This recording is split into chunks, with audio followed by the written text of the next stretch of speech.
Hello and welcome back to Nathan's Kitchen Co. episode 3. I've got Victoria Burden here with us from Rebel Bike Branding. Hi Victoria. Hello. So today we are just going to talk about business, just talk about 2025, what Victoria and her businesses got planned for the future. And obviously you guys know that when you come on to the vlog with me, I asked the guests to bring on some ingredients so we can either make a pizza or a smash burger. So what have you gone for today? Well, I've gone for a pizza. Pizza, okay, Yeah. But But I can't cook. you can't cook, right? That's fine. That's all right.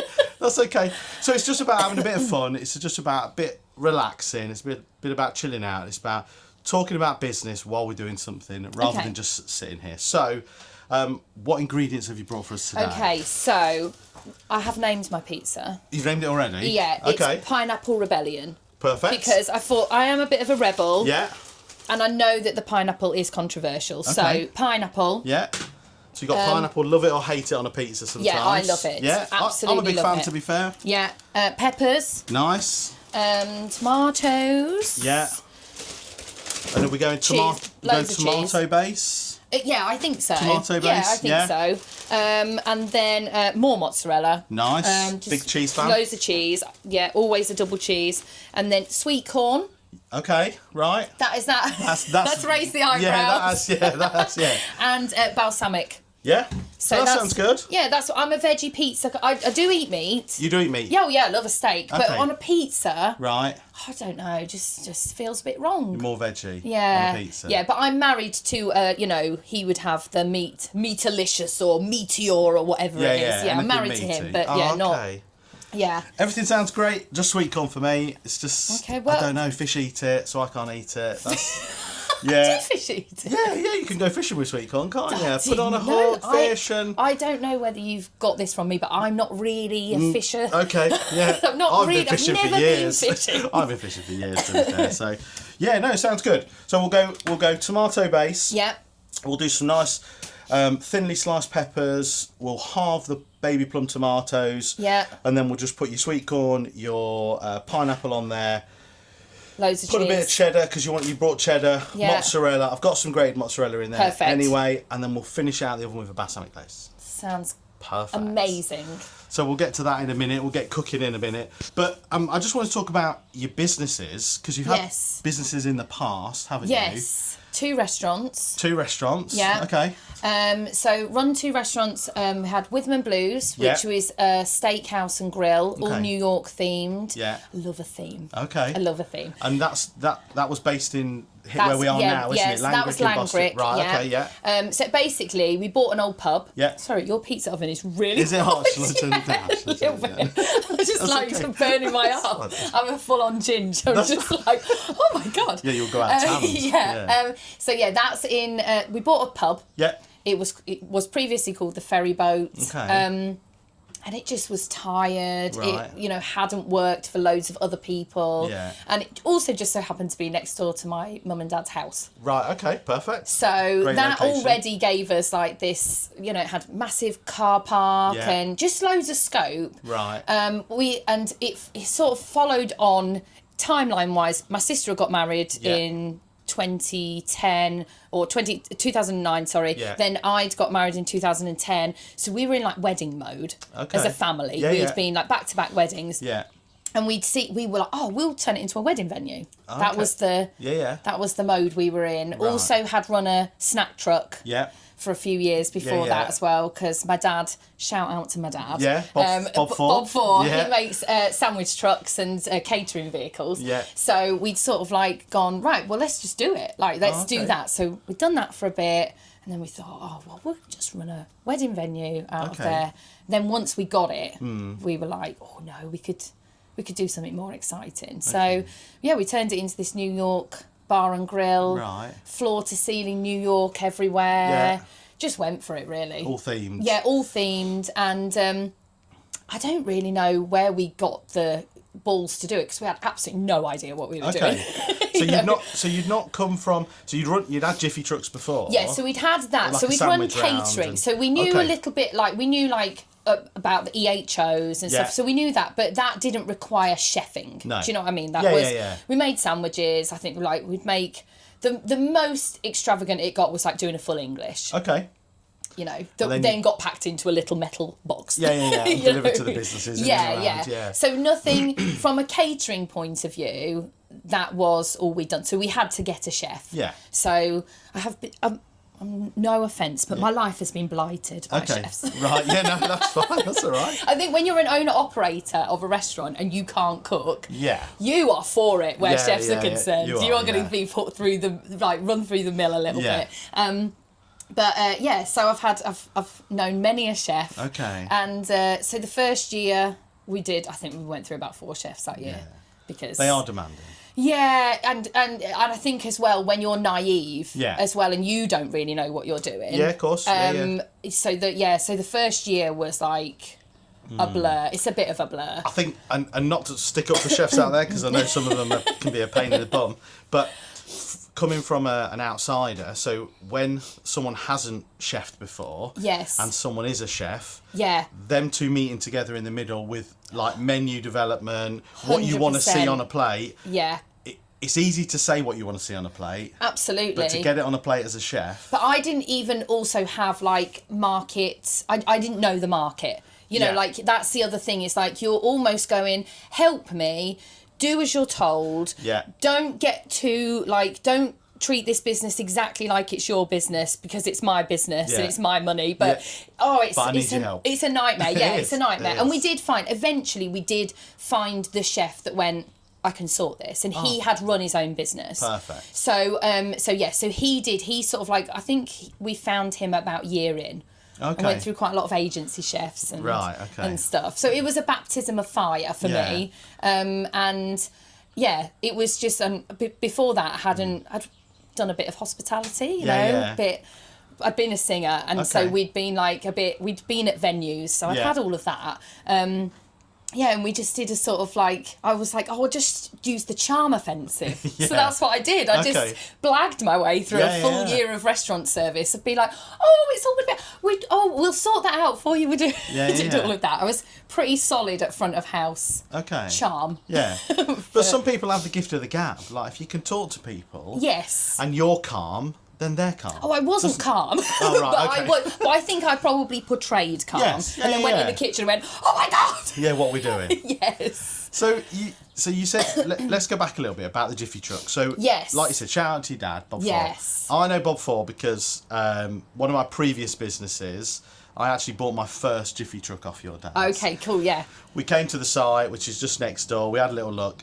And he took us round the back and showed us a tour bus. Now, is this your heyday from when you Yeah. a rock chick? Yes. So basically, I was started off as a solo singer, straight out of school, Right, okay. soloist. Yeah. Just went round all the pubs and clubs. Like my parents are those people. They are absolutely like, you can do anything. They've always been like good, that. yeah. But also they're kind of like, but you've got a graph for it. Like Yeah. no one's just going to give it to you. Yeah. So my dad was like, well, if you're really going to do it, Yeah. you'll sing anywhere. So started. First of all, did the karaoke's before I left school because Right. I couldn't really be in a pub Yeah. singing. And then, as soon as I left school, just started going around getting bookings, pubs and clubs, and Okay. sort of just learnt my trade. So I did that for 10 years. My sister joined with Yeah. me. So, and then another girl. We always had a third girl in our Okay. life. There was Right, always like okay. another person, Yeah. either a really good friend or someone that was like the third girl of the girl band. Right, okay. And that sort of culminated in a national TV Oh, competition. really? Yeah. It was bad. Wow. It was bad, yeah. Yeah. But yes, yeah. Oh, yeah. I have like a dartboard with Simon Cowell. Oh, on really? it. So That's amazing, though. That's Yeah. amazing to say that you left school, you did like your pubs and clubs and karaoke, and then you were like, do you know what? I'm going to go for it. yeah. Oh, we did. I think I'm just one of those people. My mum always says that I'm the most resilient person that she knows. Okay. But basically, I will just go all out. Yeah. Let's just give it a go. Yeah. And if it fails, what's the what? You know, did No, you die? Doesn't matter, does it? I think live I'm once. yeah, exactly. I'm a bit crash and burn occasionally. Okay.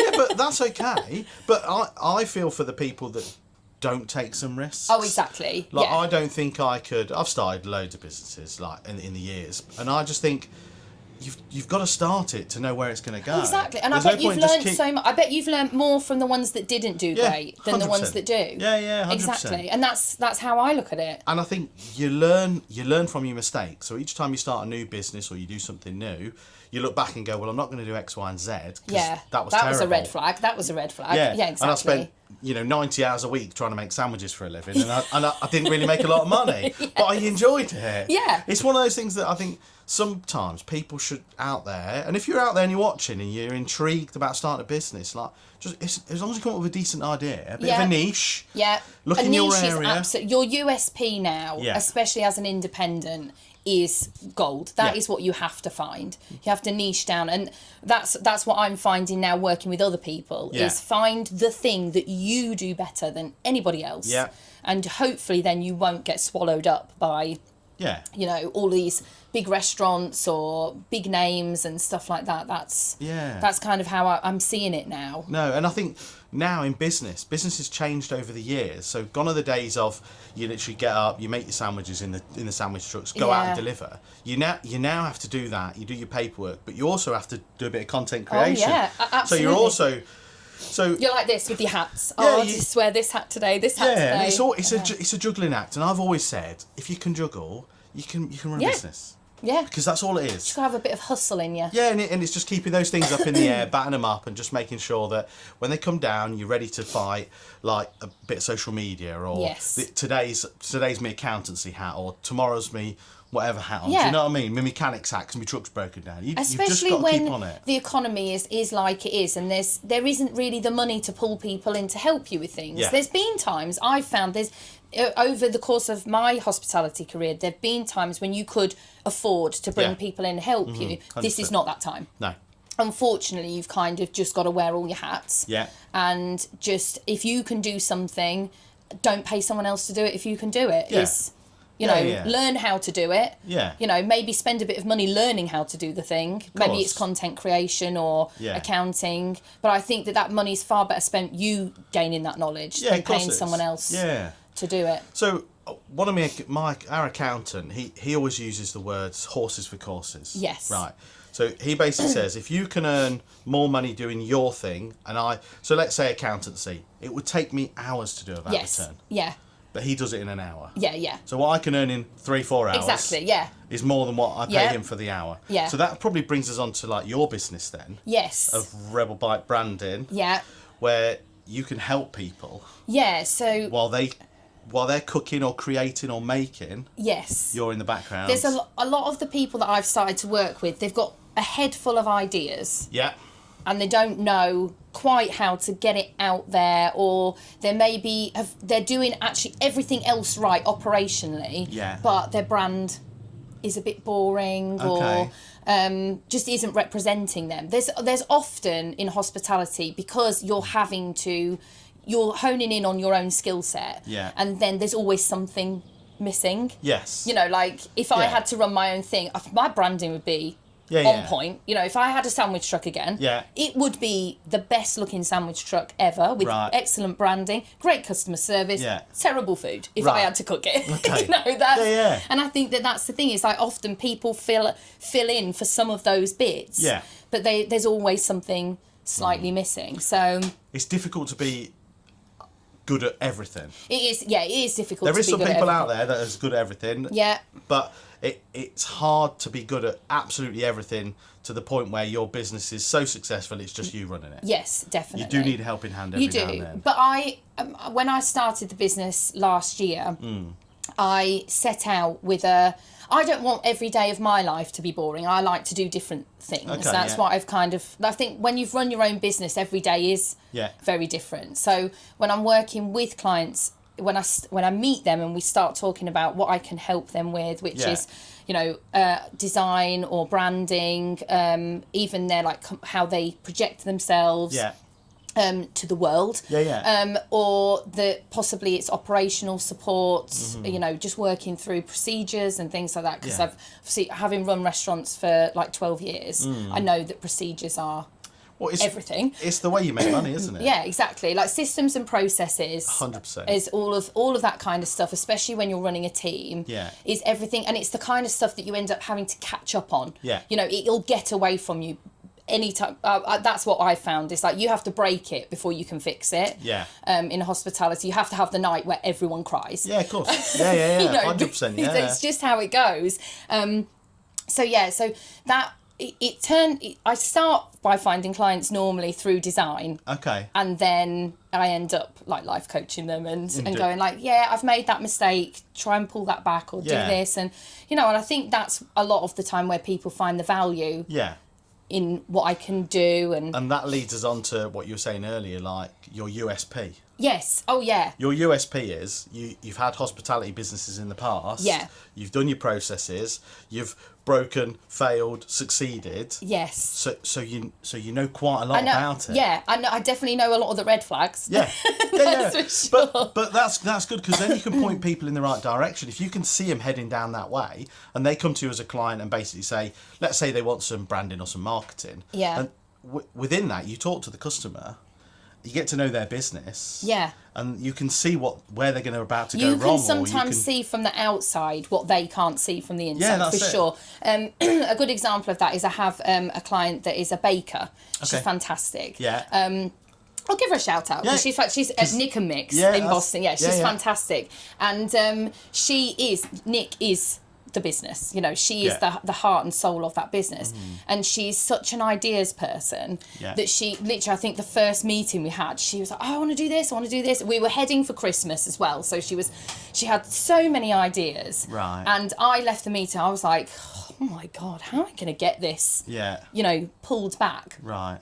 So I was like, right, well, we'll do Christmas your way. Yeah. We'll figure this out. I'll figure it out and I'll try and make sense of it. And over the time, I started going, you know, this does look a bit complicated and I don't know if the customer understands this. I'm struggling to understand it. Okay. You know, and so over the course of sort of like 4 to 6 weeks, we figured out what it was that she was amazing at. Okay. And we sort of just pushed everything else to the side and we went, let's not stop doing all the other stuff, but let's just promote this. Yeah.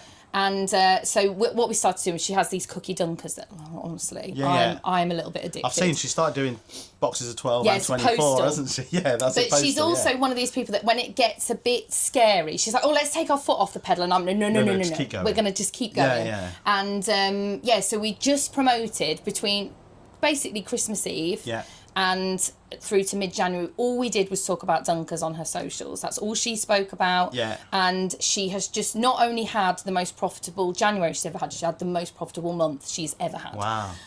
Just because we honed in on that one thing that she could do. We made all the designs. It looked great. Yes, we made sure it all looked great. Yeah, but the key thing was that she just stopped all the noise. Yeah. Her customers understood what she was selling. Yeah. And they didn't stop buying the other stuff, but they came in for that thing. Yeah. And then they bought the other stuff once they were in. Yeah. But what I think she's finding a bit now is she used to do a lot of deliveries, but because she's put herself out there and she's making a lot more content, people are now coming into the shop a lot more because they want to see her. Yeah, of course they do. So so she's a bit like, oh god. Yeah, no. But sometimes it's as much as buying the product that it is buying off of the person. Yeah. Because people buy from people. Exactly. And people want to buy from Nick. She's an ex-army veteran. Yeah. She's fantastic. She's infectious energy. She's friendly on the camera. She's very, exactly. I've seen her on her socials and she's really happy. Which is great. And she's that's also infectious. Gorgeous, which helps. Well, yeah, of course it does. So, but for her, I think she thought that she had to be more, she had to do this, this, and this, and actually that was detracting a little bit. Yeah. From what she was doing. Yeah. So going down a little bit then. There's something. So you've got a newsletter. Yes. Called Hospitality Warrior. Hospitality Warrior, which I need to write more of, but like I was saying to you off camera, I'm like, when do I work on my own brand? Too busy with everybody else. Too busy with everything else. And you mentioned something in that newsletter which was about like sticking in your lane. Yes. Or diversifying. Yeah. Like, so basically going back to like Nick and Mix, one of your clients, is you've basically gone, stick in your lane for this, and everything else will come eventually. It will all fall into place. Yeah. Yeah, and that's how I've decided to do my business. key thing is I want to help other people not be in the position that I found myself in of losing a business. You know, so if everything I do is set out to try and help people, be a bit of a fixer, and then leave them better than I found them. That's if I'm just going to work everything into that purpose. If it doesn't fit that purpose, it's not for me. And that's how I'm going to look at things, because I think when you are trying to put good out, that's, you know, even with Nick and I have a great relationship, but I'm also going, you need to not need me now. Because, you know, or just come in for an audit or run things by me, because, you know, I don't want people to think, oh, I can't do it without her. That's not the idea. You know, the idea is that people maybe get to the end of, say, 3 months and go, oh, yeah, I know what I'm doing now. I'm all kitted up and... I'm ready to go, raring to go. All the systems and processes are in place. The branding's done, so that they can just drop in every now and then and be like, you know, thanks very much. It's really helped. This is what we're doing and this is it. And that means that you've done your job. Yeah, exactly. If I've done my job, obviously it has to be matched by a client's energy. Of course it does. So, you know, I can't, with the amount of hours that I could do for someone, most people that honestly I end up working with can't actually afford me. You know, because that's the point that you get to is, you know, by the time you've got to the point where you need a fixer almost to come in and help you, you are probably already really up against it. So the last thing that someone needs to hear is that you're really expensive, you're going to need money every month for the next 12 months. I just don't see it like that. I want people to feel like, okay, I can call her in if I need her after 3 months or whatever, but I'm actually going to be much better off. That's sort of that's what it is at the moment, because that's what I'm finding is working for me. Of course, But, so would you say that if there's potential clients out there that are potentially going off on a tangent or not really knowing where their business is going, it's better that they come and see you sooner rather than later? Absolutely. I think that dealing with something, action over anxiety is my thing. I think if you are laid awake at night worrying about how to market your business, how you're going to get bums on seats, the best thing to do is do something about it. You know, and if that do something about it is message me. I'm quite happy to speak to anybody about their business. Call me. But, we'll put all the links in the bottom. But I think that for me, when I was having my darkest days of wondering how I was going to get on top of it, and don't get me wrong, a lot of the problems, if marketing alone could have solved our problems, then you know, I think we would have got there. But I always think taking action and feeling as well like you're doing something about it yourself, rather than just slowly drowning, which I know a lot of people feel like. They do. There's a lot of people out there at the minute with struggling businesses. Oh, absolutely. Because the economy is on its backside, isn't it? The thing is, we're always an industry that had very small margins. And when those get eaten away at, and especially I think that businesses that are maybe owner-operators that are in that, or owners that are not necessarily in an operational role, that are now having to step back in because they literally can't afford to have the labour in. And that's if you can even find chefs and you know, that's the next thing. And with the wage bill that's going up, and obviously national insurance went up, and I think costs now, like you said, and margins are so tight. Oh, absolutely. There isn't, in catering itself and hospitality, there isn't a lot of room for manoeuvre anymore. No, there really isn't. But back in like 2007, I know, we were laughing. Like I've had when we had businesses back then, the money that was coming in and the money that was going out, it left a lovely little pot. Exactly, and that's what we had. And I think this is the shock to the system that people are having, is that if you do what you always used to do, unfortunately, you're going to get less than what you got. And it's hard for seasoned operators to wrap their heads around. And a lot of what I'm finding is that the more seasoned the operator, the less likely they are to make the moves fast enough. Okay. You know, a lot of people coming into the industry have maybe got a better sense of the market. They're a bit more flexible on things. Yeah. Owner-operators who have been trading for, say, over a decade are a bit more fixed in their ways. They're like, no, but I always did this and this always worked. Yeah. And we're just not there anymore, unfortunately. And it's really sad, because it also has meant that we've lost a lot of skill set out of the industry, because a lot of people have just become so disillusioned that they just don't do it anymore. And some of the big chains are actually closing. I followed like Almost Famous. They're a burger joint. They've just shut like Leeds, Liverpool. They've shut no end. And obviously like Frankie and Benny's are gone now. Yeah, quite a lot of play. But then there's other brands that are pushing right out. Yeah. You know, so this is the thing. It's like you don't want to get swallowed up as an independent by, you know, like I can't think what the Lounges chain. They're still pushing out all of the time. And, you know, I think there's a lot of general brands out there that are managing to survive. But I think the real danger spot is the medium-sized businesses that require quite a lot of staffing, and table service is very expensive to run now. So there's that expectation for certain businesses that and it's so expensive to run table service now. A lot more are going to like delivery platforms, aren't they, as well? So that's.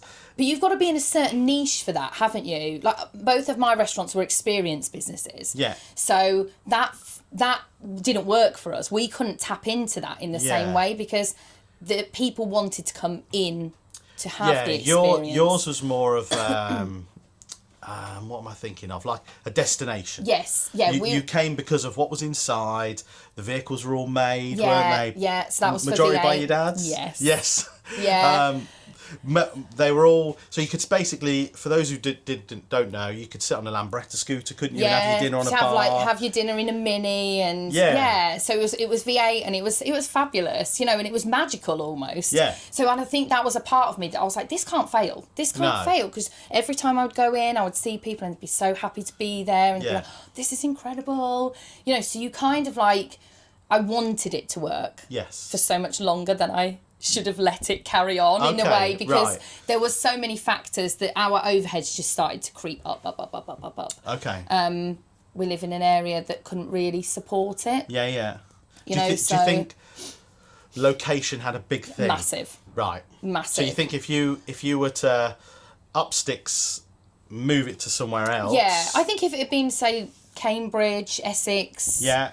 I think it probably would have thrived a lot more. Okay. Or in a tourist destination, you know, somewhere, not Skegness necessarily, but somewhere that, you know, even if it had been in London. But I think mentally I wasn't ready to do that. Okay.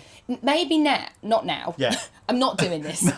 If my husband is listening, we are not doing this. Never say never. Not under a Labour government. I won't be doing this. No. But I think if I were to do it again, having learned what I've learned from the whole experience, and not just losing it, but actually like having to build a team that could operate 7 days a week and, you know, for 10 hours a day and all of those kind of things, which I didn't know before we put the restaurant where we put it in the middle of a field. Okay. You know, I probably would feel braver now to take it to a big city and operate it, because I have learned those lessons of how you would make that work. But at the time when we had to make the location decision, I didn't. Okay. I didn't know those things. Right. So I thought, I've got to keep it on my doorstep with these people that I know, because I know they can do the job. So, so you guys chose that location? We were offered that location. Right, okay. And I think that in hindsight, I wish that we'd looked around, we'd gone, let's look to more places. Okay. And I think then we might have made a different decision. Yeah. Sorry, we just got some dog walkers walking past. So I think that would have changed things. But do you know what though? Again, this is another learning thing that you know, we'd convinced ourselves that it was on a roundabout that had like 36,000 vehicle movements a day, which I thought that would turn into trade. Yeah. And it just didn't necessarily. No. We still became, the people that came to us for the destination. Yes. Yeah, so people would travel to. So I actually had my 30th birthday. Oh, did you? Yeah, I came there and all that. I've been there a few times, to be fair. It was good. The food was great. Good. We loved sitting in the vehicles. The kids loved it. And then you ended ended up putting in like a bit of an activity, putting in so bowling. we put bowling in. Yeah. But that was really to try and keep people in the building longer and to have more of an incentive to be there. Because we were in the middle of a field, people were like, oh, you know, what else is there to do? Yeah. I don't know. Yeah. And I do think adding in activity was a good idea, but I wish we hadn't gone for something quite so big. Okay. I think now that there's like smart darts and all of those kind of things, I probably would have gone down the route. I probably should have, if I had my time again, I would have gone more down that route. Mm-hmm. A lot of places are doing that, shuffleboards and like you said, the darts and basketball hoops and bits and so bobs probably like would have like looked at some more stuff that you could just. Well, it's very difficult to lift up a bowling lane. I don't know if you've ever tried. No. It's very annoying to have to move. Oh, really? So, yeah. No, that's good. So overall then, we'll slip back into Rebel Bike branding. Yes. If customers are watching this, what is it that you can do for them? So, basically, design. Yeah. Can look at your brand, can help you put. You don't have to have a lot of people I work with already have an established brand. Okay. So I just work with them to help make sure, say, their marketing materials are a bit better. Yeah. Menu design. Okay. So many people get their menus wrong. Yes. And I have had 12 years of designing my own menus. Okay. I know what works and what doesn't.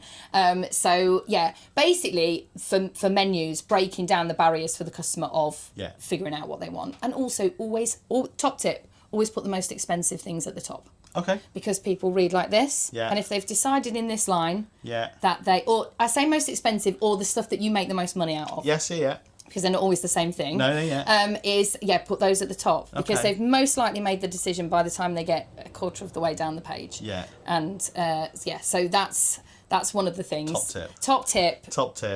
Most profitable items at the top with pictures. If you are if that's the kind of menu, not everyone has that kind of a menu. No. But if you are if fast food, if you can show pictures, put that up. Well, you eat with your eyes. Yeah, you do. You eat with your for eyes, sure. So sometimes reading it is it's difficult, isn't it? Because you want to portray on that menu everything that's going through that emotion of you creating that burger or that pizza or that chicken dish, but it's hard to put down in words. It is. A picture speaks 1,000 words. And I always, when I've designed a menu, send it to my dad because he is he's like the font police. Oh, okay. He's like, I can't read that font. It's so annoying. So I just send it to dad and I go, what do you think of this? Whether it's my menu or someone else's menu, and he'll be like, yeah, I can read that. Oh, perfect. If he can read it, we're all good people. Oh, amazing. That's perfect, isn't it?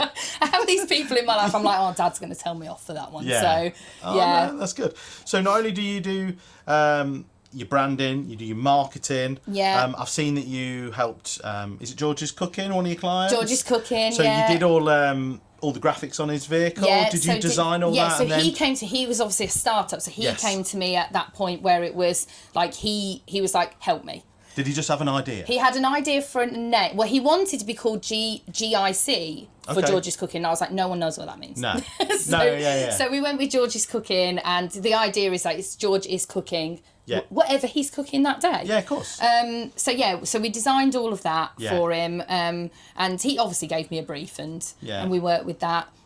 And then I did quite a lot of Canva templates for him, so because he wants to be able to do it himself, so we'll just get him set up, and then if he starts putting something out on his socials that I think looks rubbish, I just message him and go, shut, have a look at that. Yeah. So we change that or add this. Or... and then we just make a template for him that he can use. That is the thing, really, is just setting my clients up so that they don't have to keep coming to me. It's set up and they can just tap in. I think, for instance, he has something that he puts his dates on for each month. He puts his locations on. So we do that. And then we just do every 3 months we just do a bit of a content day where I go film him. He tells me how awful it is for every moment that I'm there. Right, okay.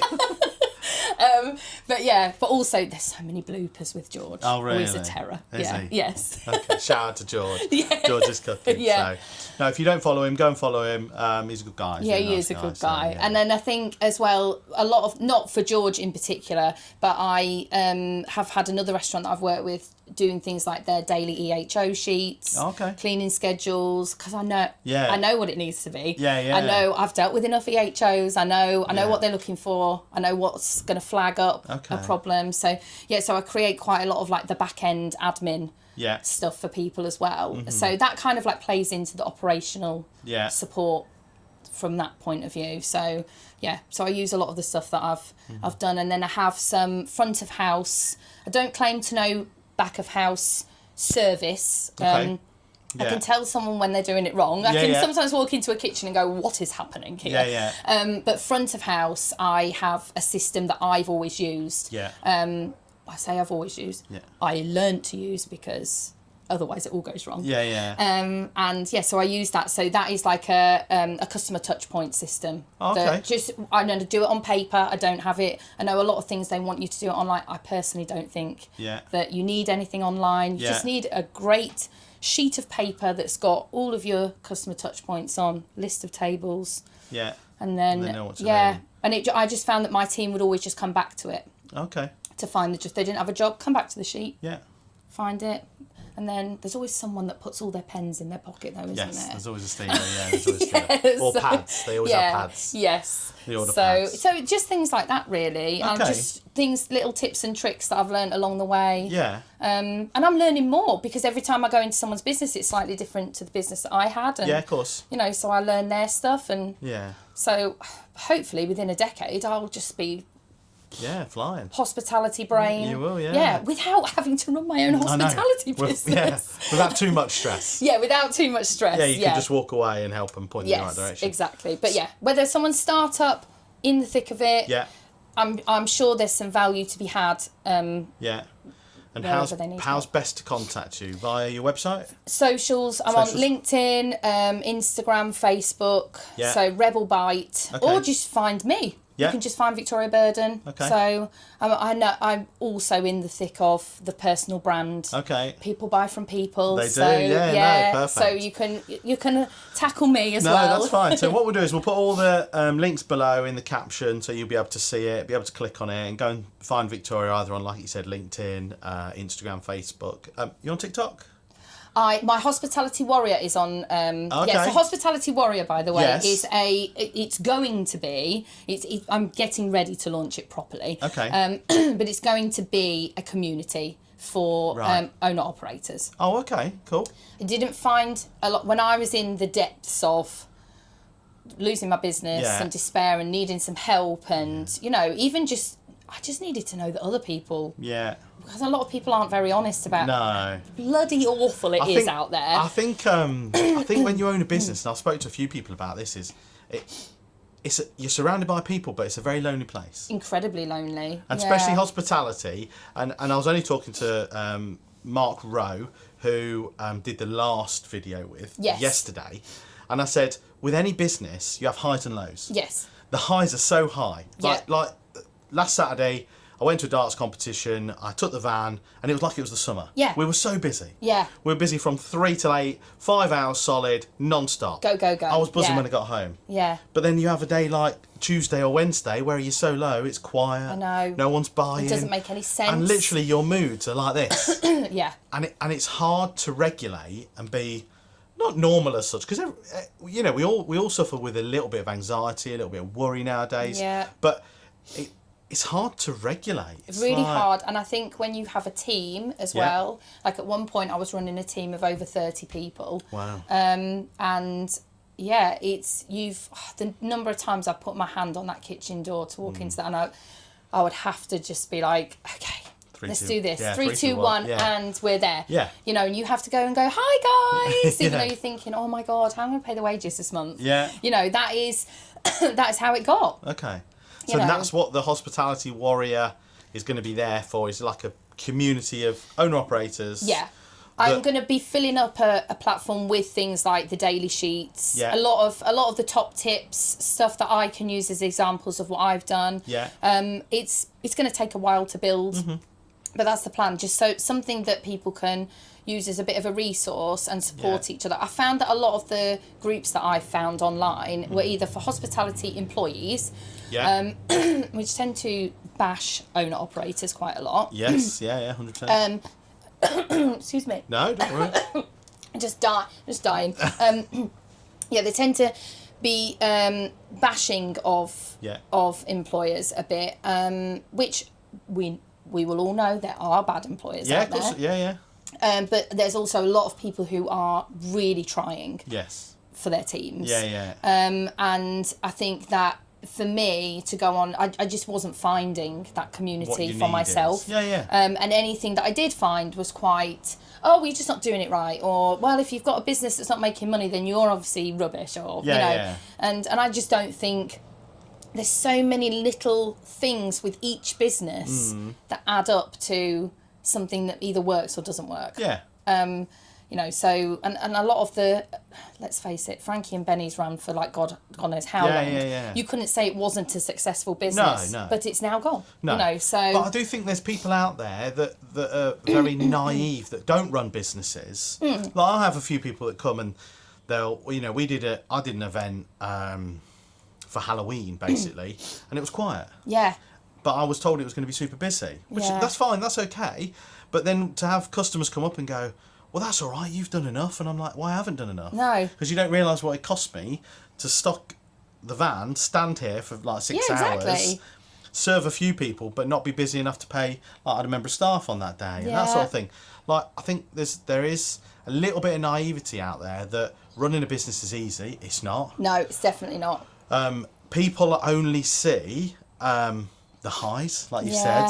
A lot of people won't talk on camera about how difficult it is sometimes, and how you get to the end of the month and you go, right, all my bills are paid, but I haven't got any money for myself. Yeah, I've got no money. I've got no money. I'm not paying myself. Well, exactly. I spent 4 years paying my senior managers more than I paid myself. That's it. Yeah, you probably did 70, 80 hours a week. Yes.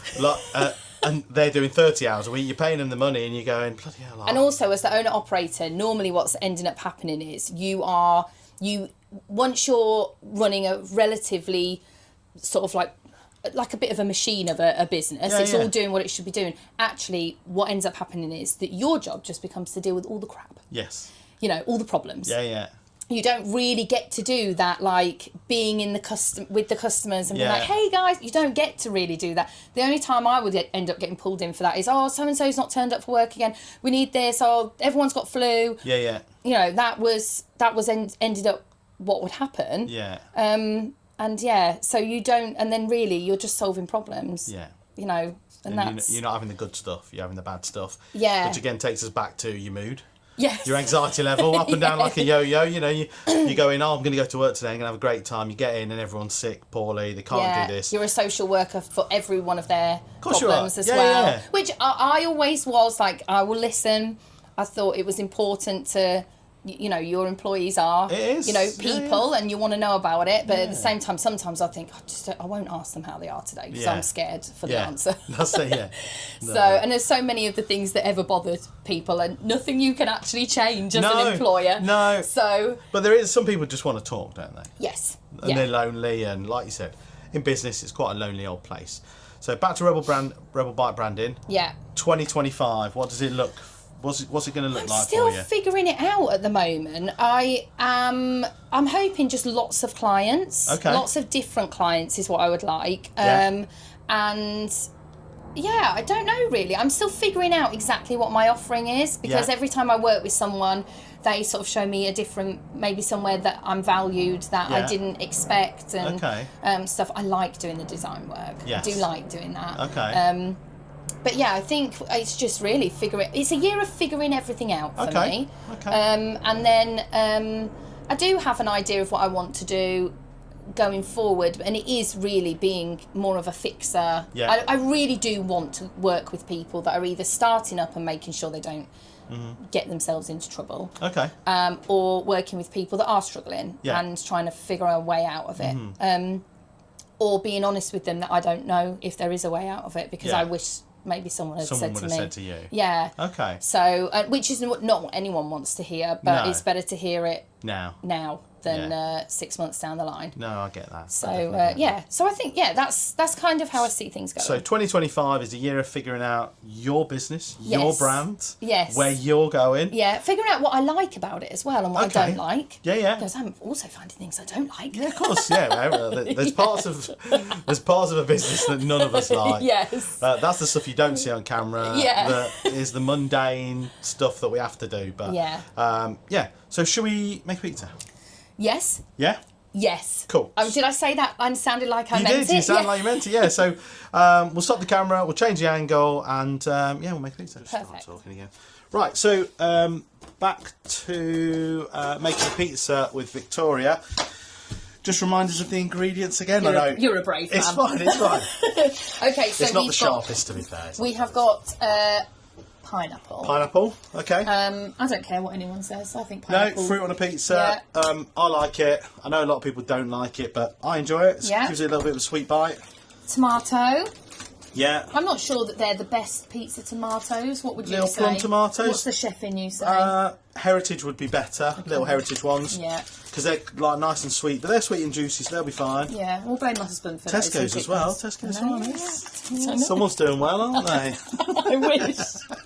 This was me. This was me running around last night at like 11 Is o'clock. this a Tesco's going, oh, gosh. Express? Yeah, no, it wasn't a Tesco's Express, okay. but it was us running around fast. No, that's fine. and me being like, and also my husband kept coming up with other stuff. I was like, no, I'm not. Really? I'm not putting that on. He should have come on. He could have Oh, made. he He would could have love made a to come pizza. on. Yeah. He would just talk to you about wheels. Okay. 'Cause that's what he does. So. Is that what he does? What, Yeah. wheel refurbishment? Like or wheel? agricultural wheels. Oh, okay. Yeah, I don't. Let's not even give him. No, I was let's gonna not talk say- about him. no. I'm not talking about you, Neil. Right, sweet mini peppers. Nice, yeah. So nice little bite to them. Yeah. Lots of cheese. Yeah. Cheese. And Mozzarella and cheddar and sweet corn. Sweet corn. And a balsamic glaze And a balsamic glaze, yes. for the end. Yeah. Cool.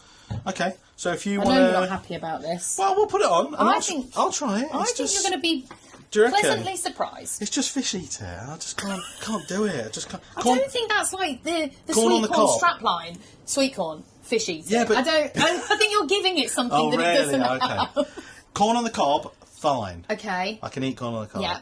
Single corn, Okay. no, I can't. Just can't do it. But we'll try it. Okay. And I've said to everyone that whatever we make, I will make one myself and I'll try it. Okay, cool. Yeah? Yeah. But I can't guarantee it'll go on the menu. Is that okay? That's, yeah, I probably wouldn't Is that recommend right? putting it on the Is that menu. So if you chop up some peppers, Yeah. half some tomatoes. I think I can do that. Can you do that? If you Well, can't, don't worry. We'll... When I used to go and help out my chefs in my restaurants, Yeah. I would always be, this is the job they would give me.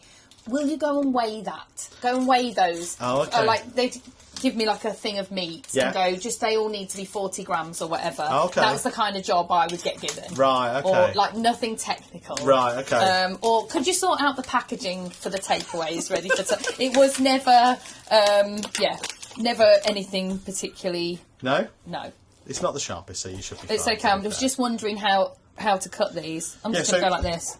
Yeah, cool, wicked. Let's go like this. Right, really, okay.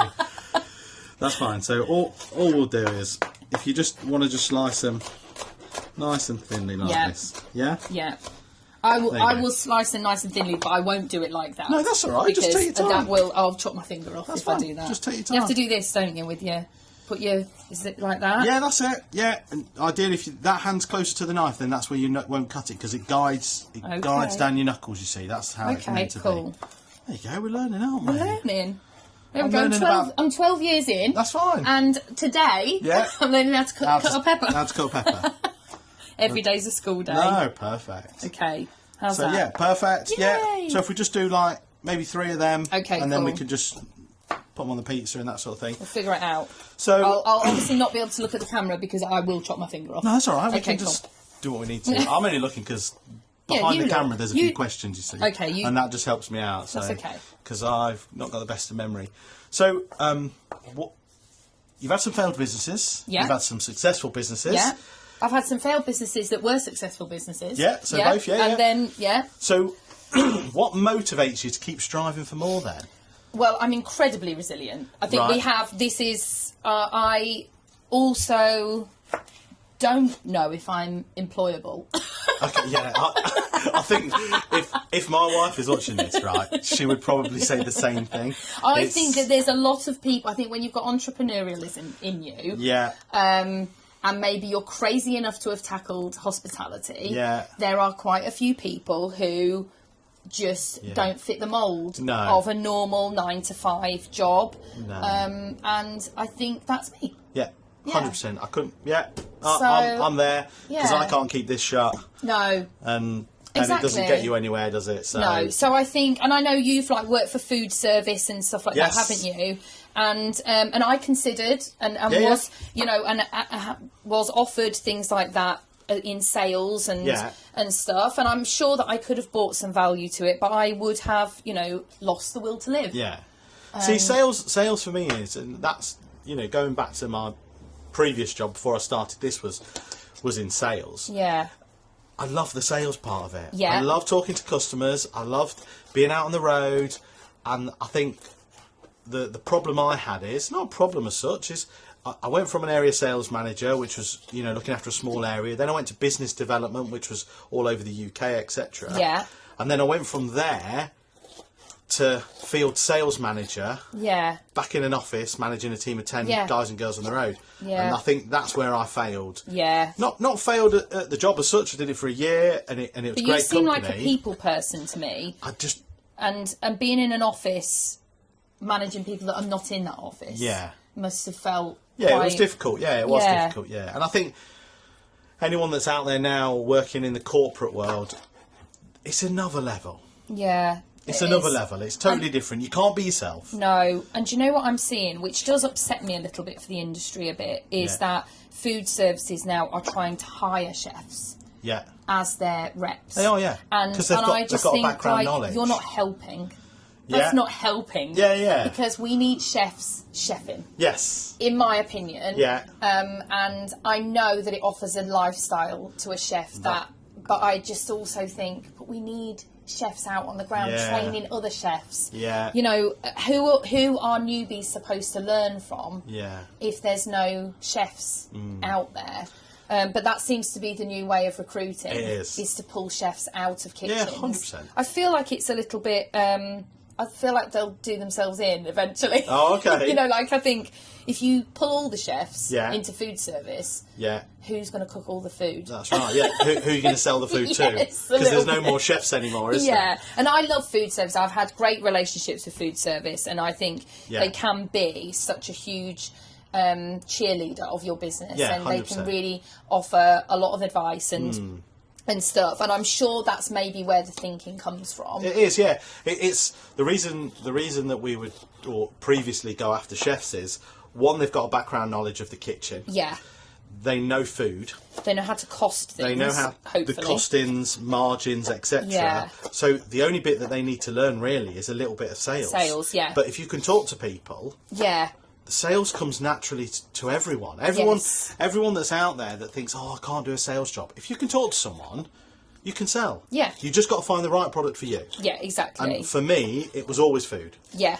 Because I find I love food. You look at the size of me. I eat everything basically. Yeah. And I think if you can talk about food, well, I can talk about food till I'm going blue in the face. It's easy, isn't it? Yeah, yeah. So to sell it, it's even easier. And I think it is a people buy from people business. Yeah. I think we've always had quite close relationships with our reps, with the businesses. Yeah. And it would keep your loyalty of course. to a rep. Yeah, yeah. I love rep wars though. Yeah, yeah. Well, they all. They just want to sale at the end of the day. I always said to my customers is, I want longevity. Yeah. It's about longevity. Yeah. It's about making sure that you buy from me today. You don't just buy £100 minimum order today and never again. Yeah, yeah. It's about buying weekly, daily, however you can. So it's about building that rapport up. So it's not just the hard sell. There's a lot of salespeople out there that are just the hard sell. Yeah. Just buy, here you go, and then once you've bought it, they're gone. Yeah, you never see your rep. You never see again. Yeah, yeah, exactly. But then you have, like you said, you build up that lovely relationship with other people, and they'll go, "Oh, Victoria, we've got X, Y, and Z. Yeah, we think it might fit your business." Yeah, and that is what I've experienced. I think we're quite lucky in this area in Lincolnshire that we actually do have quite a like a little cluster of food service here, don't we? Just quickly, I have a question. We just halve them. So which way though? Oh, through the snap. Which way? So basically, wherever the top is, just halve them like that. Yeah. Yeah. And they won't go too mushy then. No, that's no worries. I didn't know whether we were going straight through the middle. No, that's fine. To be fair, it's going on a pizza and it's going to go down one hole, isn't it? We're all going to eat it. So. Well, that is true. Although my mum always used to say to our chefs, yeah. Not with tomatoes this side, but she used to go, no one wants to eat the bum hole of a tomato. No, they don't, no. That's what she would refer to Oh, as. Okay, the bum hole. So, yeah, I didn't let my mum in the kitchen very often. But she'd be like, I've come in because I found a bum hole of a tomato on my plate. So, yeah, that was when we used much bigger tomatoes. Yeah. But we've got loads of lovely fresh produce around here. Exactly. We've got loads of flat land. Loads of, like you said, there's a lot of food service around Lincolnshire, especially like around Boston, to be fair. Yeah. Really, really good. Yeah, They're really good, really close, really reasonable. So, so striving in life, you're rebellious. Bit rebellious. Yeah. Unemployable. Well, no, that's not going on camera, don't worry. No, but it's true. It's maybe a bit true. I think I probably could do, if it depends on the employer, doesn't it? Because if the employer is someone who embraces who I am and goes, do you know what? You do know what you're doing. That's why I've hired you. That's a completely different situation, isn't it? But I think if someone wants to go, this is what we're doing and you have to be within it. And if I think, I know that I could do more, that I will just become frustrated. And when we came out of the restaurants and I looked at the job market, that's what I saw. Yeah. I saw, you've got to fit into this box. Yes. Yeah. And you almost have to, and I think that's where I struggled, you have to conform or fit in their description. Yes. You can't be you. Yeah, you can't be you. And what I found as well was that a lot of my experience didn't seem to matter. No. To a lot of employers, it didn't tick the box. Okay. I think that. But you could do the job. I could easily. I could do the job. Mostly, if I was looking at a job, I would be thinking, well, I can do that job, and I've also done the other jobs because I've had to wear the accountant's hat, this hat, the HR hat, the this hat, but none of that played into that. So I think, I know it sounds awful, doesn't it, to say you're unemployable? No, not at all. But at the same time, I'm kind of a bit like, I've maybe in my time hired people that otherwise would be unemployable. Yeah, of course. Because when you are looking for someone who's maybe a bit of a dynamo, they normally are a little bit like, you're either going to surround yourself with yes people, or people that are going to challenge you. And my right hand woman in my business, a girl called Katie, she on a daily, I probably wanted to throttle her, and she wanted to throttle me. Okay. And I'm not saying she's unemployable, because she's not. But she was like, she was that person that would like go, I'm not sure. Okay. And I would be like, I've decided we're doing all of this. And, you need those people. Yeah, but you need the people out there that are hungry for it. Like you said, there's a lot of people that go through life staying in the same job, which is fine. You can stay in the same job, but a lot of people stay in their lane. But you need people that will deviate, and you need people that will go, why are we doing it that way? Yeah, exactly. Why aren't we doing it this way? Yeah. Because then, in business, we don't always get everything right at the same time. And we come up with some fantastic ideas. Yeah. But sometimes they don't work. No, exactly. Or sometimes the way we think they're going to work aren't the way that we actually do it. Because someone says, well, that's a great idea, but if we did it this way, it would save X, Y, and Z, or it would produce a better result. And you go, okay. Yeah. It's just about having an open mind. Exactly. And I think that the world has to be made up of these different people. Yeah. And my husband and I went and did a business course where they tell you where you see, to answer a load of questions that seem really random. Okay. It's called disc profiling. I don't know if you've ever heard of it. No. I can't remember what all of the things are, but basically you go round and there's people that are bossy and they know they're focused on what they're doing. They tend to be like CEOs and stuff like that. And then you've got people that are they're more helpful with other people. They try to get people on board, more like team leaders type of thing. And then you've got people that are very data driven and they just want to be told what are the rules and they'll work within that. And then you've got other people that are very risk averse. Mm-hmm. And apparently the population of the world is made up almost a quarter of each thing. That does tend to be how it is. And that an effective management team would operate with all four of those people. Oh, okay. And I came out of the like bossy, came out like dynamic, but at the very, very top. But in the questions that you had to answer, you also had to answer how you had like your authentic self, and then how you would manage a team. And I fell back into team leader to manage a team. I would change who I was to accommodate trying to get a team. That sounds cool. It's really interesting. Disc profiling. You can do them online. Do a disc profile to see where you sit. The questions you're like, what? They're random. Yeah, they don't make any sense. But once you've done it, you're kind of like, that is me. Oh, really? But we were sat there though, and everyone was like to my husband, because he was sat there as well. They were like, "You okay?" Oh, really? You okay? Because you're living with her. I think mine had come out like really, like everyone was like, "Oh, right, she's bossy." No. So, but I think, like you said, like going back to being employed or being self-employed or owning your own business, it takes a certain type of person. Yeah. To be able to start a business, run a business, close a business, start another business, like that, we need like people like yourself in the world doing that. Yes. Because if everyone just went, "Oh, it failed, I'm not doing it again, I'll just go and get a job." Yeah. Like that's another entrepreneur potentially that we've lost. 100%. And I know which bits I caused, and I know which bits I didn't cause. Yeah. And so long as I always keep looking in and going, right, well, don't do that again. Yeah. No. And that's sort of how I look at it now. Is I just go, and I know I have done a whole year of going never again. Yeah. But I'll be honest with you, probably again. Yeah. Again. Never seen it. Once you've been in hospitality and you've had it, it's a buzz. I love it. Yeah, it's an absolute buzz. I just need it to, make a bit more money before I step back into it again. But I think it's, and I think as well, if I step back into it again now, I do everything so different. Yeah.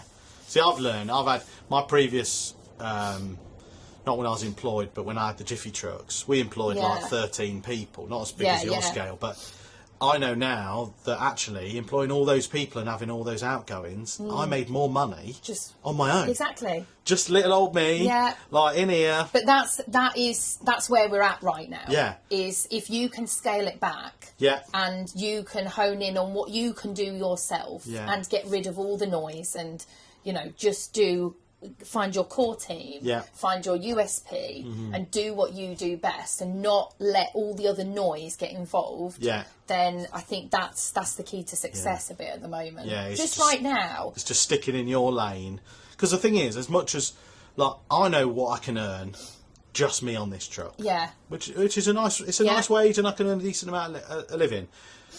But I know there's some stuff that I want to do in life that I need to earn more. Yeah. So I take the plunge of going VAT registered and employing people. Yeah. But I don't want to do that. No. So there's that fine balance, isn't there? I know. So I've become VAT registered as well, even though I won't necessarily hit the threshold. But I also know I'm a B2B company. So if my customers are paying VAT. Yeah. So if they, that's how I look at it. Is like most of my customers will be paying VAT on things. So and they'll be VAT registered. So ultimately, best for me to be. Yeah, of course it is. Yeah, because you just collect it, hold it, and then pass it on. Exactly. Yeah. It's different. A lot of people might not know this, but in hospitality, pretty much majority of what we buy in hospitality doesn't have VAT on it. But as soon as we cook it, and put it on a plate, or serve it in your restaurant, it has VAT on it. Yeah. So for me, it's a pain because I would instantly lose 20%. It doesn't really seem fair, and a lot of the time on mainland Europe, it's a lot lower the rate for hospitality. It's normally around 5%. For mainland Europe, for hospitality, not other just industries. Hospitality, But and I think it should be at least reduced here. And I think a lot of people do get that wrong. They're like, oh, but everyone has to pay VAT. But a lot of people have a lot more VAT to claim. Yeah, it's about offsetting VAT. So those of you who don't know is certain businesses, let's say a mechanic, he buys in a tyre and it's £50 plus the VAT, and then he sells it out with £100 plus the VAT. All he's doing is collecting the VAT and then passing it on to the government and paying them. Where in hospitality is, if I buy mince in, there's no VAT on it, but as soon as I smash it and I make a burger and I give it to a customer, then I have to pay 20% on that. You just got to find it from somewhere. Yeah. So that comes out your margin. Yeah. And this is what we were saying, like in hospitality, margins aren't massive. No. Like for me, smash burgers, I don't make a huge amount of money on them because I use top quality ingredients. I get my mince from a local butcher's. It's farmed in Melton Mowbray. Like it's all local. Yeah. But I don't make much money on a burger. No. But a pizza, I do. Pizza, yeah, so exactly. it's offsetting. It's all about These offsetting. are the things. So on your menu, put pizza at the top. Yes. Yeah. Yeah. But- Well, I put them side by side. I might change it. I might just put it like get those burgers like Yeah, slightly underneath. But yeah, I think that is the problem. Yeah. You know, and I would love to think that someone's going to tackle this. Yeah, hopefully. But at this point in time, Yeah. I think it's very short-sighted. Yeah. Of our previous government and this government, that they're not Yeah. helping hospitality, because ultimately, where are all these people going to work if all these businesses fail? And I think, like you've just mentioned, like in Europe and other places, is the VAT rate is like 5%. If they dropped the VAT to 5%, I tell you now, more businesses would grow. Oh, exactly. Yeah, not just survive, but grow. But grow. Yeah. And with growth comes more employment, Yeah. more people off the streets, or more people working, etc. I just would love for their. I don't think I'm not against paying tax. I think we should No, pay yeah, tax. yeah. But wouldn't it be wonderful if it was just they were prepared to take a smaller slice of a much bigger pie? Yeah. And everyone felt happier in Yeah. their jobs, and everyone wanted to open businesses because it wasn't, Yeah. a nightmare. I just think, it's just so short-sighted. Yeah. My mum keeps telling me that I should go into politics. I'm like, oh no, mum, I don't think I can do that. That's a rebellious inside. But also, I don't think I'd do very well in politics because I wouldn't want to take all the backhanders. No. So I'd want to. So I think there's probably quite a lot of good Yeah. politicians out there. Yeah. But unless you're prepared to be bought, Yeah. you're not going to do very well. We won't know about those No, people. we won't. We won't. So No, so we'll stick in our lane. So, Yes. someone, so you've sliced all your bits up. I have. So what we'll do is we'll get some dough out now, and we'll stretch it all out. Okay. Cool. Are you going to do that? You can do it as well. We'll do one each. Yeah, we'll have a little go and we'll see what it's like. So just slide that up Over there here. if that's okay. Yeah. We'll get rid of your rubbish here. Okay. Just give it Don't a whirl. worry if you mess it up. It's absolutely Okay. fine. And then, so we'll put all these over here, put them there. Quite cosy in here, isn't it? It's nice, yeah. Yeah. Once the griddle's on, it's normally Yeah. a lot warmer. So, but it's a cold. It's not wet, is it? It's just a. It's a bit damp. It's a bit damp. Lincolnshire Day. Yeah. We're still in Lincolnshire. It started aren't off sunny this morning, though. we? Oh, was it nice? Yeah. Yeah, when I did the school run. Oh, it was, nice. It was nice and sunny. So we'll get the dough out. Dough 62% hydration. I always do 62%. It's just nice and easy. It has got a bit warm in here, so it's going to be a bit of a handful to play with. But we'll see. We'll see how we go. So, if you could give one piece of advice to someone starting a hospitality business, Don't.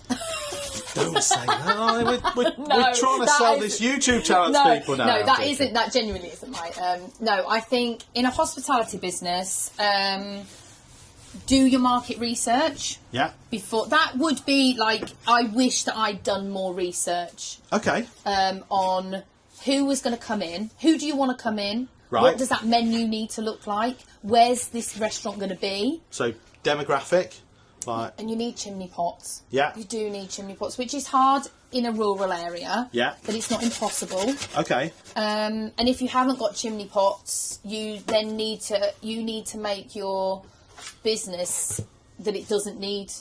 It either is going to attract people as a destination. Yeah. So you're going to pull people in that way, or you need to not have high volume. Okay. I would say that for me, doing that kind of research now, most people that go into these businesses just go in a bit gung-ho. Yeah. I've been there. I am that person. Yeah. And do I need to be doing this? Yeah, you can do. Yeah, Okay, we'll just cool. chin wag. But yeah, I think that is the thing. It's like if you definitely know your market, Yeah.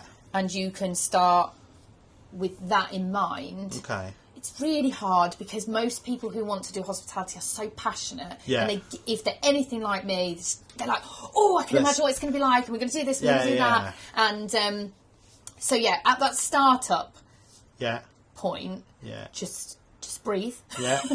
Check Steady. yourself. Yeah. And work out what you're going to do, because you'll pay the price for it further down the line Yeah. if you don't. Okay. And it doesn't mean that there won't be an opportunity out there. There will be the right opportunity somewhere, but it might just not be the first thing that comes along. And I think with hospitality, a lot of opportunities come up, and especially now while there's a lot of closed pubs. Yeah. And a lot of people run towards it, don't they? Yeah, and if you've seen somewhere that's failing over and over, it's not like we had with the pub here. That had failed multiple times, and it didn't put us off. Right. But we knew we couldn't run it as a pub. Right, it had to be something else, and that's what we did. We went, right, this is going to have to be something very different, a bit out there. And that's what we did. It's not for everybody, but if you have seen your local pub run multiple times under different management, and you just think, oh, they're just not doing it right, chances are they are probably doing it right. It's just really hard. But it's what's around and all that sort of thing. So it goes down to, like, have you heard of the 7 P's? No. So proper planning and preparation prevents piss poor performance. Exactly that. So it's all about being planned, Yes. it's prepped, it's knowing what you're going to do. Yes, these exciting opportunities will fly at you, and someone will tell you, landlords, landladies, whoever, they will tell you this is the best thing that you'll ever take on. Just step back. Yeah, be prepared to walk away. Always be prepared to walk away. Yeah, you can. There is this word that not many people say in business, and that's no. No, exactly. It's a really difficult word that we all struggle with, even when it comes to bookings or fitting people in, or can you do this, could you do that, change your menu to do this. Yeah. We don't like to say no. No, but we need to learn to say no not more. Make you money to say no, but it might save you money to say no. 100%. It might save you a lot of money. A lot of money. Yeah. Okay, so I can see you've already started. So, what am I doing? No, Do I need it? leave yours like that now because you've started. Okay. So all we do is we're trying to make it in a round shape as possible. We've been talking, and Victoria's just flattened it out. It's fine. It's all right. So we'll make it round with this one. So just so get your fingers. Just try and make it as round as possible. Okay. Push it down. You've already flipped it over, haven't you, once or twice? Yeah. That's okay. Okay. Determined to get it back to a circle. We can get it to a circle-ish. Yeah, that'll do. That's fine. We can stretch it back out to be a circle. So. Well, mine's going to be a square pizza. Perfect. Perfect. We're not making square pizzas at Nathan's Kitchen Co. If anyone's watching, I am going to say no to that one. So. Who has decided that pizzas have to be a circle? Don't know. There is a place in my local town that just does square pizzas. Oh, really? Yeah, because they fit in a box better, don't they? We get and you more get more pizza, slices. more pizza for your money. Yeah. Still not doing it. No. Right, let's have a look at yours then. Perfect. Victoria's Pizza Co. We are doing square pizzas. That's fine. That's okay. That's all right. So we're all cool. So we'll do yours as a bit of a square then. So just get rid of the semolina. Yeah. So just brush that off. What does the semolina do? So semolina, 1, it stops it sticking to the side. And 2, it's just easy, so I can slide it onto a peel and slide it into the oven. Otherwise, it will just stick to the surface. You see. So, yeah, we're gonna do your square one. Okay. Yeah. Yep. It's good to be different. Yeah. All right. I'm rebellious. Perfect. That's what we want. So I'll just put this on here. So this is just tomato puree. So you can put as much or as little on as you like. All I ask is try not to get it too close to the crust. Yeah. Because if it comes off in the oven, it'll just burn on the bottom, and then it's a bit of a nightmare. So start in the middle and go around the outside. Just going to turn the oven up a touch. So I want it to be about 470-ish, the oven. And that should cook a pizza in about 60 to 90 seconds. So how long have you been catering? Doing the Nathan's Kitchen, because that's still relatively new, isn't it? April last year. Oh, fab. Yeah. So heading for your 1 year anniversary. Yeah, heading for 1 year anniversary. So, yeah, so I did April. So, like I said, I came out of the corporate world and I just said, I'm going back to food. Yeah. My wife says, you're crazy. But, yeah, she supports me in everything I do. She always says, you come up with... I've always said, and I'll say this to anyone, is... Doesn't matter what I have to do to make money, I'll always make money. Yeah. Like, if I have to go and shovel poo for a living or drive a lorry for a living, it doesn't matter what I'll do, but I'll always make money. Yeah. Because I'm not afraid to work, I'm not afraid to put the hours in, I'm just not afraid to do any of that. Do you listen to, or do you know who Simon Squibb is? Yeah. He always says that just because you do something to make money, it doesn't mean you are that person. No. So he said, if you have to go and wash people's cars, to make enough money to launch whatever business. He's like, that doesn't mean you're a car washer. It just means that you made money to be able to enable yourself to do the things that you really want to do. Yeah, it's like, don't ever think that your job isn't good enough or isn't... whatever you want to do in life, if you want to work in hospitality, you want to work in Asda, you want to work in supermarkets, you want to work at the Guildhall, or whatever. Yeah. Just be happy in what you do. Exactly. It's happiness comes over everything, and me and my wife have always been the same. We've always said we can always earn more money. Yes. Like, she used to sell houses for a living. She used to be an estate agent, but her phone was on 24/7. Yeah. And in the end, it basically distracted her from all life other than estate agency. Yes. Yeah. And we just said, it's not working, is it? No. She wasn't happy. Well, this is where we've got to with things. We've just kind of gone, right, we're not doing this anymore. We're not having a horrible life anymore. We've got a 5-year-old, and she's an IVF baby, so we wanted her. Yeah, yeah. You know, yeah, and we kind of like gone, do you know what? We can't keep doing this. We can't keep having years of our lives that get swallowed up in stress. No. So we've kind of gone, we're not doing that anymore, and so now we do try a lot more to. Yeah. My husband is employable, luckily. Yeah, yeah. So he's gone to go and be employed somewhere. So he does that, and then it's kind of like given me the option to be able to do this. But I also do kind of need a job that fits in around childcare and a 5-year-old. Yeah, that's it. Yeah.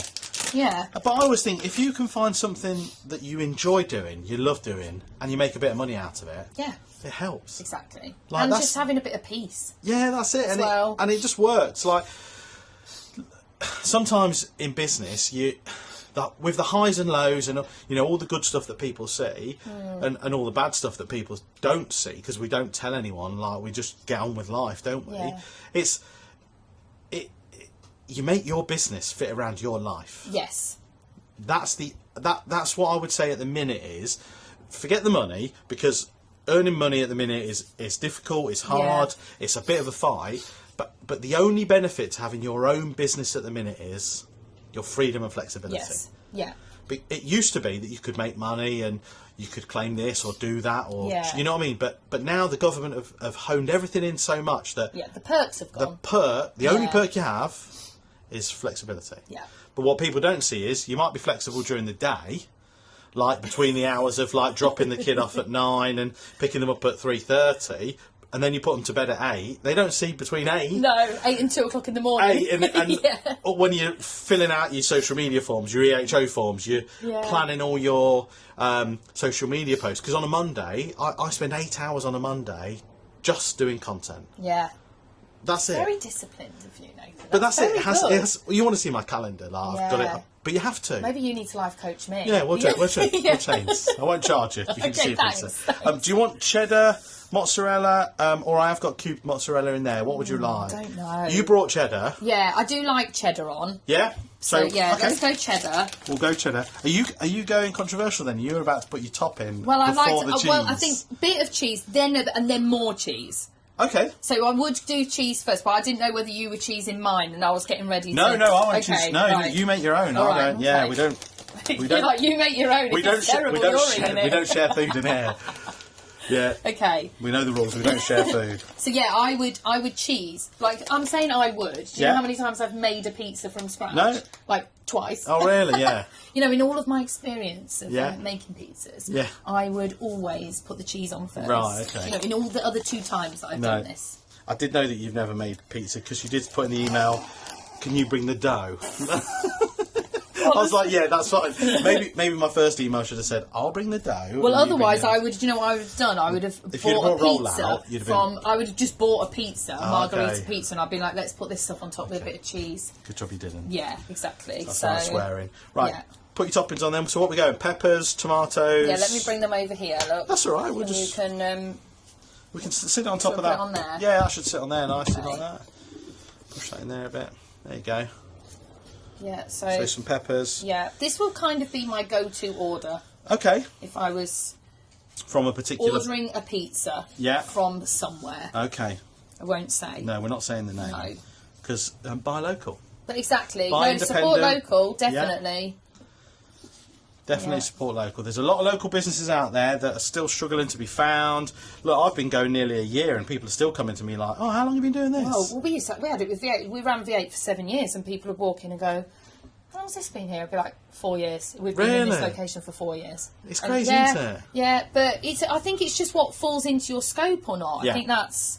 Happy with that? I think so. Yeah. Yeah. I don't want to go too mad. No, that's fine. I will now put some more cheese on though. Oh, before your sweet corn? Before no, I forgot about those. Yeah, don't forget your pineapple. I don't know actually. The pineapple might have to go on the last. Yeah, to just crisp off and sweeten a little bit. I really think I'm overthinking this. Okay. Do you want to... Yeah, we'll have to put some of this horrible stuff on.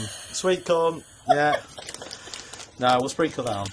Oh dear. So you're happy with Rebel Bike branding? Happy with where you're going? 2025 is going to be a year of finding yourself. Yes. Finding out. I'm still figuring it all out. And just more than anything, I just want to be able to like find where people find the most value from me. So I'm still learning from different clients that I'm working with. Yeah. I've done a bit of concept stuff as well. I think because I've done quite not high end concept, but like as in a bit all out there concept wise with the restaurants I've done for myself, you know, and a lot of them do require a lot of design work. Yeah. That I have fallen into doing a bit of that. Do you want any more sweet corn? Plenty on there, thank you. Are you sure? Yes, yeah. So I think because I've done a bit of that, I have that does seem to be where a lot of the stuff is now pushing from. Like, it's pushing me more towards that. Or it starts off as a bit of a, hey, could you come and look at my business and see if you could help me? And then, you know, for whatever reason, maybe we go, oh, you know, maybe we could add this, and it turns into a new concept. And so someone that I'm working with has got like a space that they're just not being able to leverage. Yeah. And so what we've decided to do for spring this year is we're opening up a darts venue. Oh, nice. Within there, because they've got a bar in there, but they're kind of almost operating like, at the moment, a bit just a dead space in their business. It's over a bowling alley. Okay. And so we're putting a darts thing in, but not smart darts, just darts. Traditional darts. Traditional darts. We're aiming all of the branding at, well, blokes. And it's a bit more of a social club kind of a vibe, but with a modern twist. And I think it's just, you know, it's also, we're trying to make sure it's like as low investment as possible. Of course, for hopefully a big return and possibly build up to doing things like watching Sky Sports there and things like that. But just, you know, just leveraging what people have got, because you just can't really have these paying business rates on it. Okay, so you may as well make the use of it. Exactly. No, definitely. Mozzarella? Mozzarella, So what do we do with this? So you can just tear it up and just rip it all on, do whatever you want to. Yeah, just, I think it's safer than giving me a knife. No, that's fine. Yeah, buffalo mozzarella is all about ripping it up anyway. Okay. So it's nice. So with that darts place then, because darts has obviously gone crazy, hasn't it now? Like it's massive. So the idea is to also it'll be mostly an adult venue, but also run it with a darts academy in say like the weekend afternoons and stuff like that. So that sounds good. So I can't really reveal where it is, but it will be local to here though, which is good. Well, just watch this space. Keep following keep following Victoria's social media. I'm sure eventually it will. I'll talk about it. It'll come out and it'll go there. But so also that becomes like a bit of concept that we're doing, and reconcepting the bowling lanes as well. Yeah. Just to give it a bit of a reinvention and stuff. So so I enjoy that side of things, because also it means there's more to it. It is you have to figure out how it's going to work. Yeah, on a of course. Daily and stuff, so. And that's the benefit of like having one of your own businesses. Like no 2 days are the same. No 2 days are the same. Everything's different. Everything changes.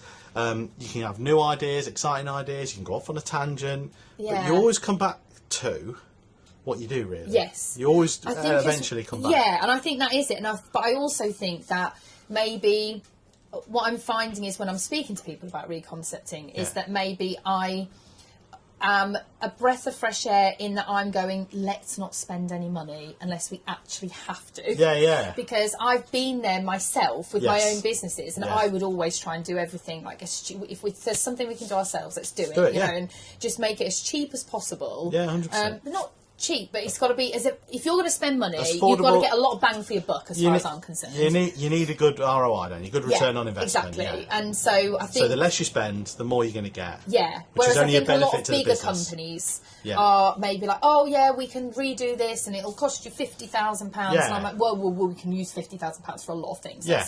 Let's, let's set the budget at £10,000 and then. But for the we'll small, see. humble business, like you said, putting in a couple of darts boards or just one Yeah. darts boards into a venue, that's going to attract, let's say it attracts 10 more people, Yeah. buying one pint at a time at £6 a pint, it's £60. Exactly. Like £60 Yeah. to a small business is a lot of money. I read about a venue the other day. They've put board games in. They have a board game library. Oh, okay. And basically, you can go and people sit for hours. Of course they do, yeah. You know, playing they drink board more. games. They're like probably complete nerds. Yeah, yeah. But do you know what? They're in somewhere drinking and No, that's it. all of that adds kind up, of stuff. doesn't it? So yeah, Right, so can we just swap places? yeah. I'll put let's them in the swap oven if that's places. all right. I don't want to be near the fire either. No, that's okay. So we're at 5:19, so we'll just get this on here. We'll see how your square pizza looks in the oven. So we've got on here peppers, pineapple, tomatoes, the horrible sweet corn, cheddar. Is it cheddar? Mature? Yeah, mature, medium. Medium. Medium. Tesco's finest. Yeah. Other supermarkets are available. And mozzarella. So let's see how this goes in there. So that won't take too long. Okay. So if you just stay there, is that all Yeah, right? yeah. Don't leave me responsible. No, for it. no. So we'll just get this pizza out and we'll just chinwag a little. So best place you've eaten then? Ever? Ever. Can be anything. Could be your mum's cooking, your grand's cooking, your dad's cooking. Could be a restaurant that you've been to around the world. Okay, so But- when my husband and I go on holiday, it's not very often now. Yeah, okay. But if we go away, we go to America. Okay. And Whereabouts in America? well, I love California. Okay. But well, to be fair, we've travelled a lot in America. We've got friends out there. So Yeah. we've got friends in California. We've got friends in New Jersey Nice. and South Carolina. Yeah. So I've eaten in lots of nice places. Okay. But my favourite place Yeah. would be Cut, Yeah. which is a Wolfgang Puck Right. restaurant. And to be fair, any Cut, they've got one in London as well. Have they? Is it And- called Cut? Just Called CUT, Cut. like Cuts? Yeah, Yeah, nothing. But it's like one of those, a proper lovely experience. Where Okay. they do steaks. I always order the cheapest steak because I know Yeah. even that is going to be like mind blowing. Yeah, yeah. And they do like a 6-ounce steak. Yeah. And and all the sides they do things like Brussels sprouts with like a balsamic glaze. Oh, and, nice, do they? Yeah. Yeah, so I love all of that. So that would be my favourite. And also, we've managed to run into Wolfgang Puck like 3 times. Oh, really? In our different Yeah, yeah. visits to there. So, and he's very lovely. And Okay. I think he's a German. Wolfgang Is he? Yeah. Puck? Well, I so. think with the name Wolfgang. Yeah, I think think it's he's German, German. But he's very lovely. But also their staff are just like, for me, because it's not just about the food. No. It's about the whole experience of it. Yeah. That would be my favourite. Okay. But yeah, Okay. but it's probably it's like you save up. And Oh, you, do you- yeah, oh, yeah. okay. Like So it's not your everyday go out Oh, for no. lunch. No. We'll have to have a look. Okay, so here's the pizza. It's probably Tracking Victoria, so probably can't just I've see got my it. face near it. There we go. So lovely little pizza. It's square. That's what Victoria wanted to make. So there we go. So we'll do that. Well, I think it looks great. It does look good. It does. It smells good as It well, looks doesn't very it? yellow. Yes. But- Yeah, but we like colourful pizzas, don't we? Yeah. We don't want beige, don't want boring. So, okay, so Victoria, we've made Victoria's pizza. This is her go-to. So it was pineapple, peppers, tomatoes, sweet corn, cheddar, and mozzarella. So do you want to give it a slice? I will give it. So I'm going to do because it's a square. Yeah. I think we'll do Oh, okay. we'll do it like this. Have you eaten many of square pizza? I don't know. No?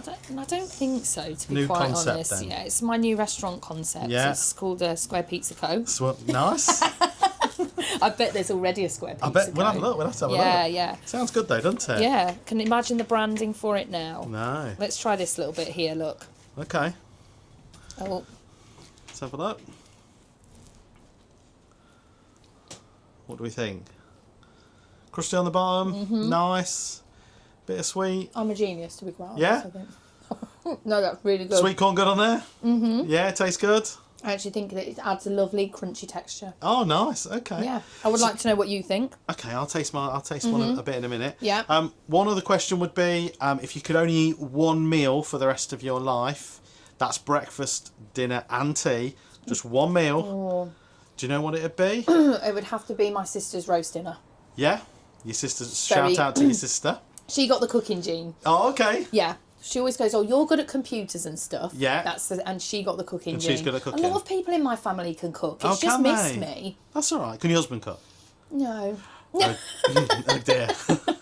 No. Never mind. But So, do you know what? If I could cook, he would be the size of a house. So I Really? think it's probably best. so it's best. that Can you he's- bake then, or can you? No. No? I'm literally. Just don't. Do you Yeah. enjoy cooking or not? No. No. No. Right. If I'm gonna cook, Yeah. I do cook at home. Yeah. I would cook like I like stir fry stuff in a big pan. Oh, nice. Just okay. like throw it in a pot. Yeah. So that's my kind of Perfect. cooking. But I wouldn't. No. No. Wouldn't claim to be a good cook. Okay. And then one other thing is, I'll turn you around.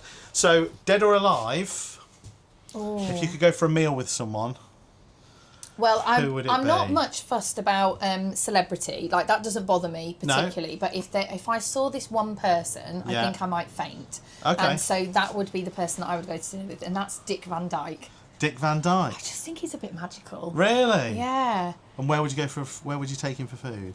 Or would where Well, would he'll he probably take? be in California, so I'll probably have Okay. to take him to Cuts. cut in Yeah. in California. To cuts in California. But yeah, that's who I would go with because yeah. Do you not think he's a bit magical, Dick Van Dyke? Yeah, but he's not really my cup of tea. But No. No. Well, I don't think he's sexy. no, But yeah, just very sweet and yeah, So would like to. we've had a blast. We've made your pizza. We have. It actually tasted pretty good, to be fair. It was quite nice. Sweet corn peppers, tomatoes, mozzarella, cheddar. It went well, didn't it? I did. I think Fish would like it as well. Yeah, Fish would love it. Yeah. Victoria just asked what I'm going to do with the sweet corn. I said there's a river over there, and I was going to just sprinkle it in the river for the fish. But hey, look, thanks for coming on. Every person that comes on, I get a T-shirt. So here it is. It says Nathan's Kitchen Co on it, and then on the back it says, "You've been spinning it and smashing it. Hope you've had a blast." Love it. So that is yours, Victoria. Thank you very much. Thank you very much. I'm going to pop this on. Yeah, you can pop it on in a minute. Any parting words?